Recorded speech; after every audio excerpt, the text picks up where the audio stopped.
Marshall Major Taylor was the first international African-American superstar. He did more than cross the color barrier. He was the absolute best in his sport. He was a pioneer before the pioneers.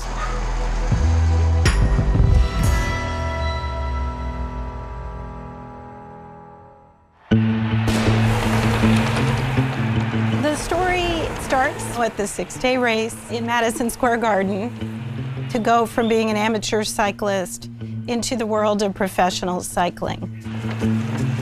The six-day race at Madison Square Garden is the most prominent race in the world. It was an endurance event. How far could they cycle in 6 days? You could rest, but if you did rest, others were cycling.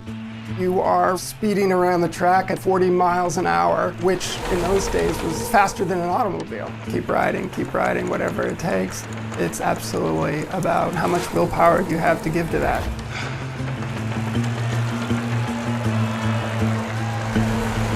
We hit the third turn and the pack thinned out. I felt that if I could stay up near the front, I could make it. I was the only sprinter in the field, the only black man. And for 18 straight hours, I managed to stick to my wheel. My greatest difficulty was staying awake. 24 hours before the main event, the name Marshall Major Taylor is on the lips of many people. The idea of a black man in a white sport, there was a certain amount of dramatic possibility in that. Who is this person and what's going to happen to him in the next 6 days? This was my first attempt at such a distance. The other riders didn't think I'd last. They were matured, developed, used every trick, all their physical force against me. It's not about lasting for 6 days. He goes out too fast. He clocks 300 miles in the first 24 hours, which puts him right up with the leaders. He was about 10 years younger than the average contestant, but it was very important to him to be counted. Marshall Taylor broke down barriers. He changed perceptions. He did something that's unprecedented. We're talking about 30 short years after the abolishment of slavery, being in some of these races where there's no one that looked like him, no one that was from his environment, or no one that understood what it was like to be him. Like, where was your mindset when you made that decision to say, I'm gonna do this? The bike didn't have brakes. If I stopped, I crashed. I had to keep going. I was tired, hungry, my legs were weak, and my mind wandered. Just imagine there's a beacon coming off of your body of discomfort, extreme discomfort.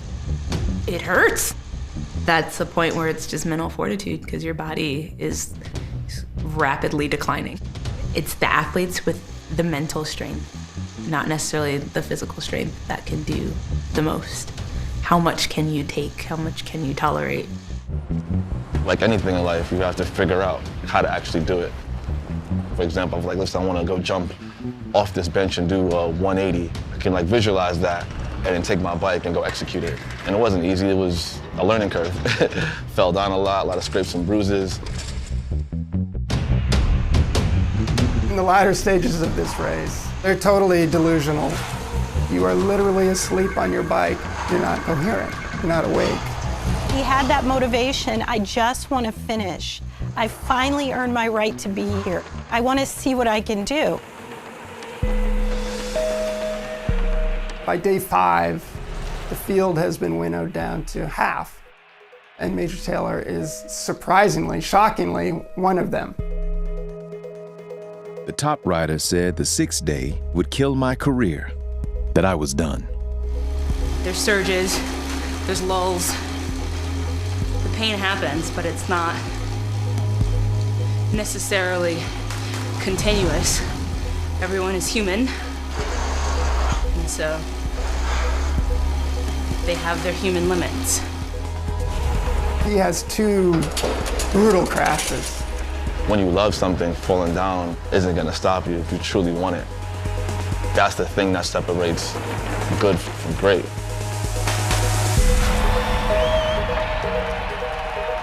Marshal Major Taylor completed over 17,000 laps, which is roughly the distance between New York and Houston.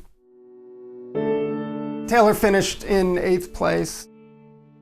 There's also concern that he's permanently injured, that he will not live to race another day. The track teaches you one thing. It's not where you start, it's where you finish.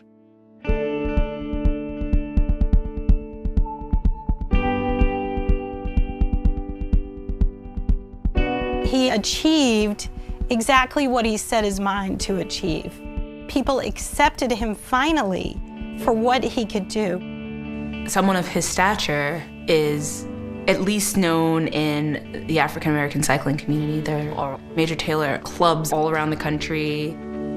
I'm very inspired by what I see. My goal is to become the first ever African American female professional road cyclist. So that barrier's crushed, that's not a thing anymore. And the next person can swoop in and do something even more awesome. I want to smash through glass ceilings similar to Mr. Marshall Taylor. And that's the thing that inspires me.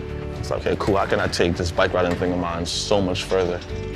Everybody from the cyclists who are racing under his name to the amateur teams that are out there, I mean, we're all sort of taking a little shovel of dirt off that story that had been buried for so long and bringing it to light.